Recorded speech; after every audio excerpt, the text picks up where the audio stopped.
Welcome to Crosstalk this week. We're glad you're joining us here. And again, I have Brother Johnny Hunt back at the table with us. He is in Branson, Missouri, finishing out several conferences, and we're grateful for the work that he does and his family. And maybe he can even share a little bit about that in this time that we have together. But they're all engaged in ministry of some sort, internationally and here in America.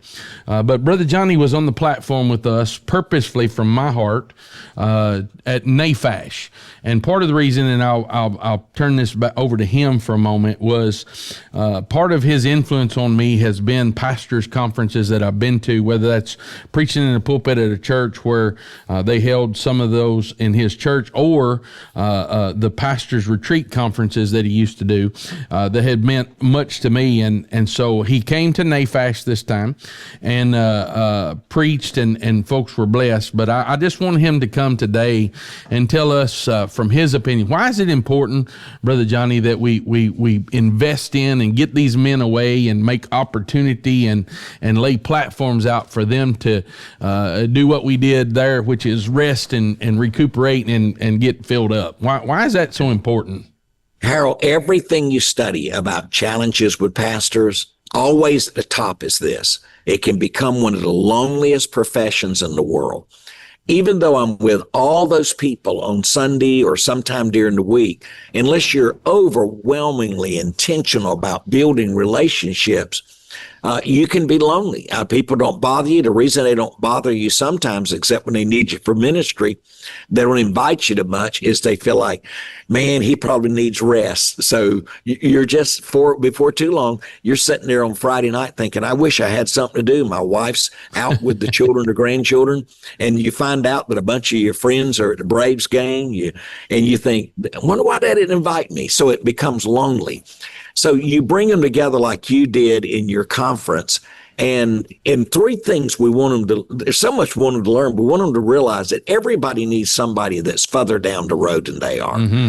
Research showed that women are more keen on this than men, but the number one need in a woman leader's life is she acknowledges the need for a mentor. Now, men are starting to see it, but not as quickly as women. Everybody needs a mentor. So we need a Paul. Everybody needs somebody to pour into that's coming behind them. So there's a lot of pastors, they've been out there and they've been doing what they're doing 15 years, and there's a new kid on the block. They ought to go take that guy to lunch and try to encourage him and say, I'm just here available for you. I don't know how I can help you, but I want to be an ear. I want to be an encouragement to you. And then everybody needs somebody beside them. Everybody needs a Barnabas, an encouragement. Those pastors that come, if they were to call, I know how this works, doing it for 28 years with Timothy Barnabas. Pastor calls and says, Harold, I want to be there, but I'll just be honest, our church is, we're a little behind budget. I don't have the funds, and personally, I don't make enough to pay. We come up with it. They're never turned away if there's a place. We find the money for them. And so they're thinking, man, you really care. Not only are you hosting this, you made it possible for me to be here. When they get there, here's what I found. 6 of them sat at a table, and probably three of the 6 are thinking about quitting or wondering how much longer they can make it. And the reason is they feel they've got problems that are unique only to them. But as they begin to share around the table, they think, oh my goodness, I thought I had issues. Now this is awful, but it's true. That guy goes back to his room that night and he tells his wife, he says, I'm so encouraged. And she said, well, you were so discouraged. How did you get encouraged?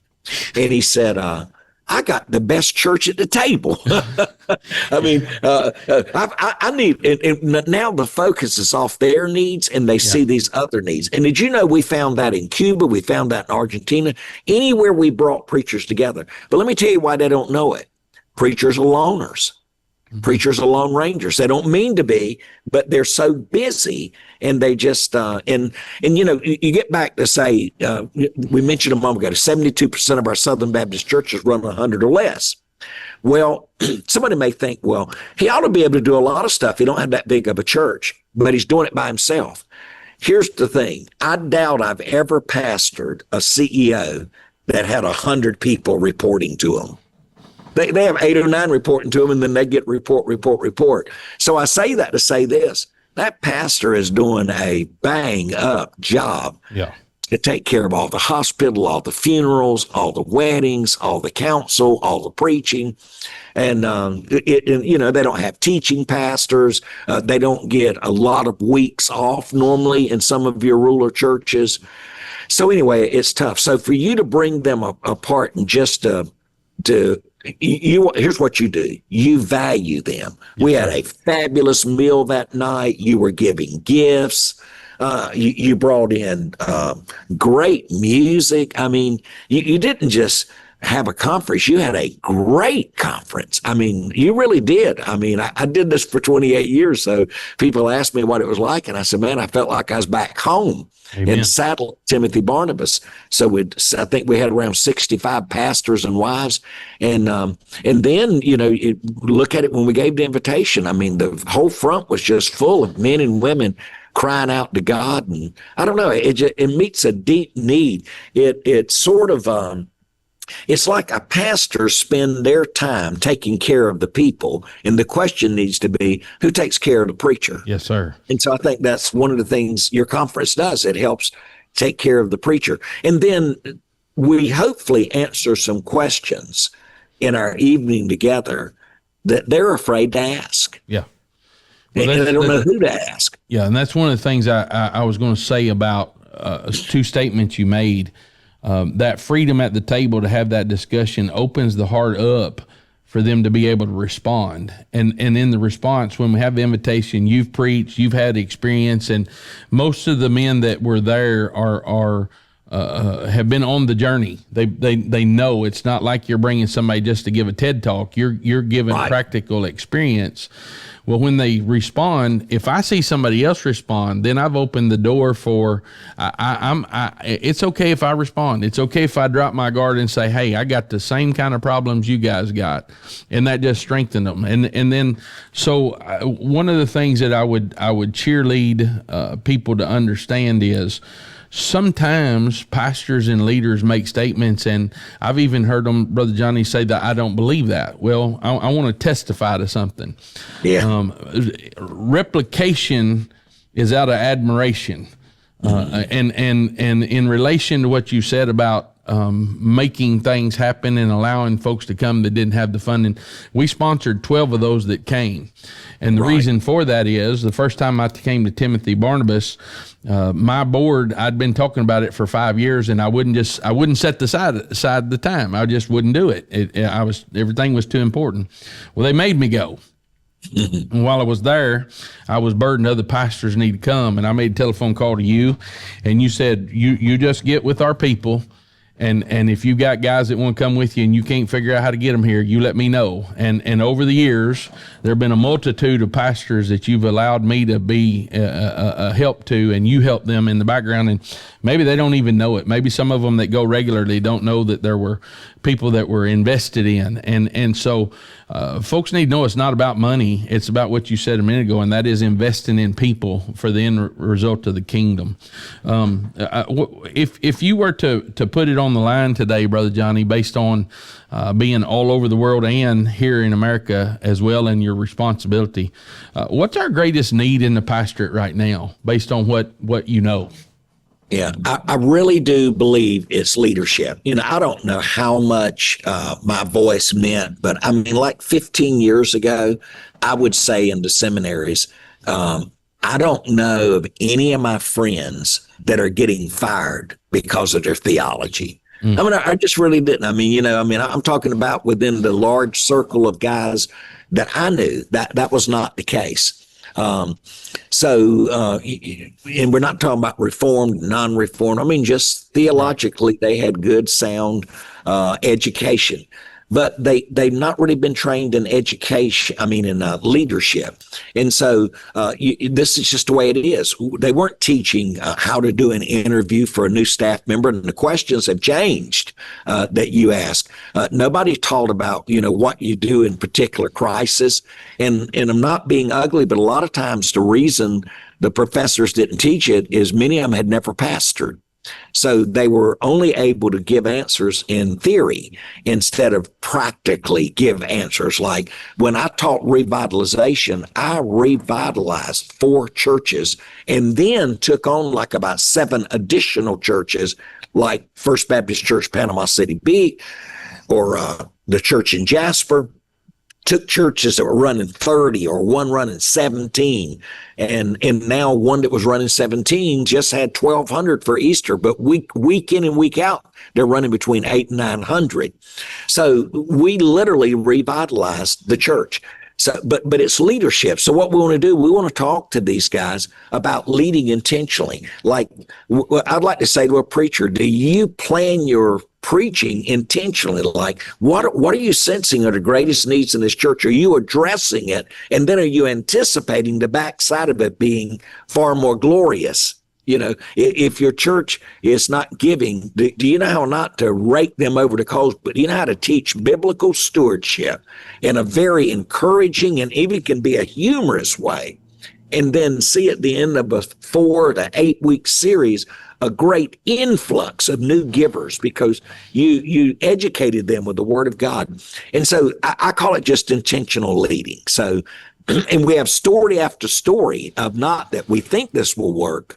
This is the truth of God. God is honoring these type truths. And so to be able to pour into those preachers, and then you look back on it, you see it in the Bible. You know, you see Joshua has his Moses, Elisha has his Elijah, Timothy has his Paul.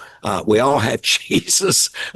So you got these things going on, but think in your own life. I look back on my life and God let me intersect with the evangelist Freddie Gage, the pastor Bailey Smith, the pastor Jerry Vines, to be influenced by Adrian Rogers, to have private time and to be able to preach for W.A. Criswell. And so I spent an hour with the Lord this morning. I've been doing it for 40 years. And the reason is W.A. Criswell said to me when I was probably 30, give your first hour of every day to Jesus. Go ahead and better than tithe your day to him.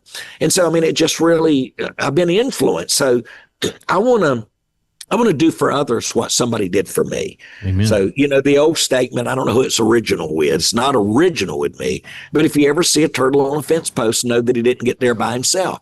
Somebody helped him. Yes, and that's the truth. We've all had people to help us. And that's all we're doing. We're reaching back and being intentional. Now, why wouldn't more not do this? Because when you say 65 people want to come, you've got to get money together to really the capital to invest in this, that I'm setting aside 65 rooms. And oftentimes you do that before you've received one dime from a pastor yet for his registration. So we're taking a risk. But why are we doing it? Because we believe that much and adding value to those not that are coming behind us. Now, at my age, they may be coming behind me, but at the end of the day is we're on a journey together because I'm still very much involved in kingdom work around the world. So, yeah, there's 2 things about that you just said, and that is leadership and influence. We have to be influencing, but there's this mindset, I think, sometimes that it has to be an older person that can influence you. The other is in relation to what you said about the education. Leadership is the theology being put into application. And have an example, after we got involved in this and we brought some pastors here to the office after we had gone over and decided to invest in pastors here training too. We had a young man who'd been to seminary for 8 years. And he came for 2 days of 30 life principles. And when we got done, 2 weeks later, he called me back and he said, amazing. I said, explain that to me. He said, well, I had 8 years of information, but I got 2 days of instruction on what to do with it. And when I applied it, it's brought transformation to our church. Transformation. And so I think that's important when we're bringing folks together to understand. And that's why we bring folks that have had experience. And I'm encouraged. You mentioned Brother Jerry Spencer, who's an influence on me in connecting different things. But to hear, and I've been privileged. I granted as a privilege from the Lord, Brother Johnny, to be connected to you and to watch and to listen. But Brother Jerry and other men, I think we have to come to the point where we're willing to be influenced. And some of our pastors are not willing to do that. How would you help them with that? That it's okay to I gave you an example the other day, Brother Johnny. If somebody's at the top of the mountain, I'm in the valley, I'm gonna keep my eyes on top of the mountain because he got up there somehow. I don't know how he got up there, but I'm gonna look up there. But how would you challenge some of these pastors to I use the word loosen up? And I watch that happen at NAFASH every year, that it's kind of like they're tense and don't know, and all of a sudden they loosen up, and then they're willing to allow some other things to come in. Yeah, and it's funny you say that, because how often have we said that we're preaching in a church and we just say, I feel like the dam's about to break, but they've got this thing dammed up. That's not just true in our churches. It's true with us pastors. We're just kind of we won't let go to let God just really lead us. It's been said that the most insidious sin in the Bible is pride.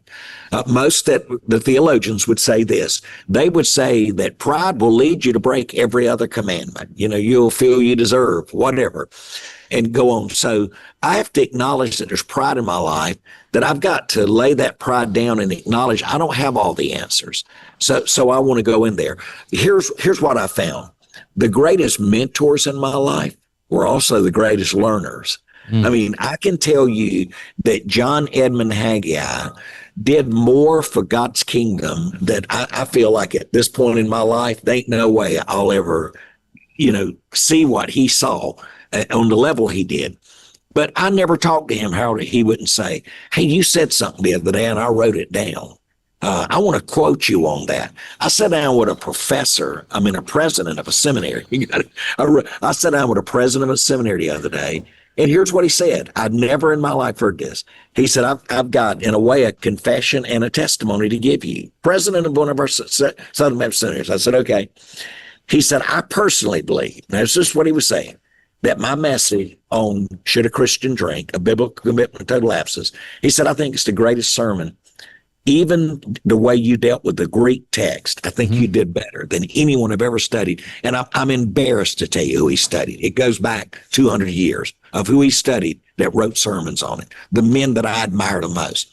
And he said, yours the best. Then he went a step further. If I need to, I ask you forgiveness, but I've preached it word for word. I didn't think plagiarism. You know what I thought? To God be the glory. Amen. I told somebody one time I wrote the material on Titus for Sunday school lessons and the verse by verse series that we used to do in Lifeway. So that means that every Southern Baptist that uses that material in their Sunday school wrote it. Is that not plagiarism? That was my material, all of it. But I never thought of it as plagiarism. What a joy to write for somebody to teach. Yes. A professor teaches a book in a school. That isn't his book. That's somebody else's. I think that we've gone to the point that Vance Hafner said the problem with the average young seminarian, they want to be original or nothing. And he said most of them have become both. You mentioned Adrian Rogers as one of your influencers, and he often said, if it'll fit your gun, you shoot it too. It's okay. I told him one time, Harold, I said, it is a miracle that I have the same caliber you do. Well, as we get ready to close, there's two things you said I want to just hit on. You wrote two books. One of them, well, both of them been a good influence on me, but one of the ones that kind of primed my pump for continuing to read was the leadership resume. And the last leadership you wrote was The Effective Leader. Right. Both those are on your website, and I would recommend people look at them and read them. But let's close with this question. It may be a short answer, maybe a long one. If you were 20 years old again, just starting out, what would you tell a pastor to focus on today after you've gone this journey in this fashion? Yeah. Become a great student. Get as good of education as you possibly can. You really should. But then realize that, you don't finish. Like my mother said to me, you should call me when I graduated from seminary. She said, son, what are you doing today? I said, Mother, I'm studying all morning. She said, son, you've studied for the last 7 years. I thought you'd finish that and go on and just do your work. But you never quit. Leaders must continue to be learners. And so right now, Harold, I've got 2 books I'm reading. I'm always reading a book. Because there's so much that I don't know. I am on such a learning curve. And every now and then I'm asked the same questions over and over again. And I know a little bit about it, but it challenges me to know more about it. And I even take seasons where I'll take a doctrine and just study it. Go back and on the internet, I can just go and say, who has preached great sermons on sanctification? And you may get a list. And then as I walk each day, I'll listen to all these different men teach, or who has written, really define sanctification. And so I did one summer, did that as a deal. And when I came back, here was my overarching theme on sanctification. Sanctification is Jesus overcoming me, because he set me aside for himself, and he wants to do a work in me, with me, to me, and through me. So I've got to yield myself to him. And as I do, he overcomes me. So when somebody says, man, you had the best attitude toward that man that was ugly to you, that weren't me. I know how I respond. That was Jesus. So in my sanctification, Jesus overcame me. And so, I don't know. So I'm constantly trying to learn. I'm constantly trying to get better at what I do know. So, I'm just never satisfied. So I just say to these guys, you want to, and I didn't do it to be a mentor. You know what I mean? It weren't like, hey, I'm going to learn so I can teach others. No, it's just after a while, the only reason I formed Timothy Barnabas is so many were coming to me to ask me what I thought about stuff that I couldn't get my work done. Yeah. So I said, I'm going to have to set aside a time where they can come to me, because I want to be there as a resource. And that's how it started. So God raised it up. Johnny Hunt, a great influence on my life and many others. I challenge folks to take what you've heard today, try to be an influence on somebody else. That is leadership. As you do that, constantly be learning. Take time out. Don't be a loner. Connect, and at the end of the day, what we're all here for is the gospel, and that is more than just Jesus saves. That's his death, burial, resurrection. It's his life. It's his attitude. It's the book itself that we have in front of us today. Listen, if you'd like to connect with him, you can go to Johnny Hunt. His website, some of the books we mentioned are on there, but leadership's important. We want to keep investing in it. Thank you for being on today, Brother Johnny, and we're looking forward to what God does in the future. Thank you for joining us on Crosstalk Radio and for personally investing in the lives of so many others with your prayers and giving. If you would like to learn more about HR Ministries, visit hrministries.net.